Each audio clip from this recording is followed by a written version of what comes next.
देशातील सर्वात श्रीमंत पालिका असलेल्या मुंबई महापालिकेची निवडणूक अत्यंत चुरशीची ठरली। भाजप शिंदे महायुती विरुद्ध ठाकरे बंधू असा थेट सामना मुंबईत पाहायला मिळाला।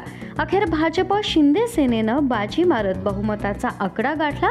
भाजपचे 89 आणि शिवसेना शिंदे गटाचे 29 असे मिळून महायुतीकडे एकूण 118 नगरसेवक आहेत। त्यामुळे मुंबईचा महापौर आमचाच असा आत्मविश्वास महायुतीचे नेते व्यक्त करतायत। मात्र या आत्मविश्वासाला आता मोठं आव्हान उभं राहिलंय। महापौर पदासाठी भाजप आणि शिंदे गटात रस्सीखेच सुरू असतानाच एका निर्णयामुळे आणि एका नियमामुळे सगळंच चित्र बदलण्याची शक्यता निर्माण झाली आहे। महापौर पदाच्या शर्यतीत नसलेला ठाकरे गटच थेट या पदावर दावा सांगू शकतो अशी राजकीय परिस्थिती निर्माण होतीये।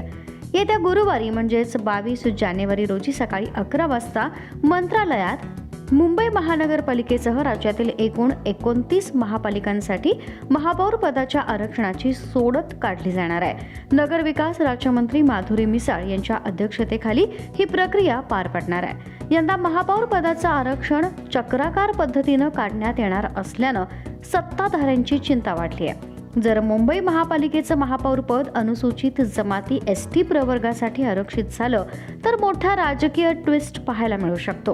कारण सध्याच्या राजकीय समीकरणांनुसार भाजप शिंदे महायुतीकडे एसटी प्रवर्गातून एकही नगरसेवक नाही।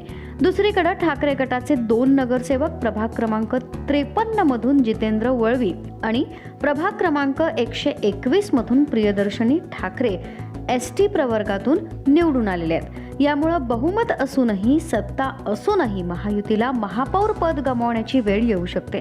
इतकंच नाही तर जर नव्या चक्राकार पद्धतीनुसार अनुसूचित जाती किंवा अन्य राखीव प्रवर्गाची चिठ्ठी निघाली तर भाजप शिंदे सेनेची चांगलीच कोंडी होईल। सलग 25 वर्ष मुंबई महापालिकेवर सत्ता गाजवणाऱ्या ठाकरे गटाला या आरक्षणाच्या गणितामुळे पुन्हा संधी मिळू शकते।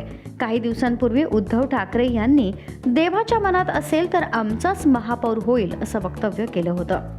आता त्या विधानाला वेगळाच अर्थ दिला जातोय। एकीकडे निवडणुकीत विजय तर दुसरीकडे महापौर पदावर अनिश्चिततेची सावली।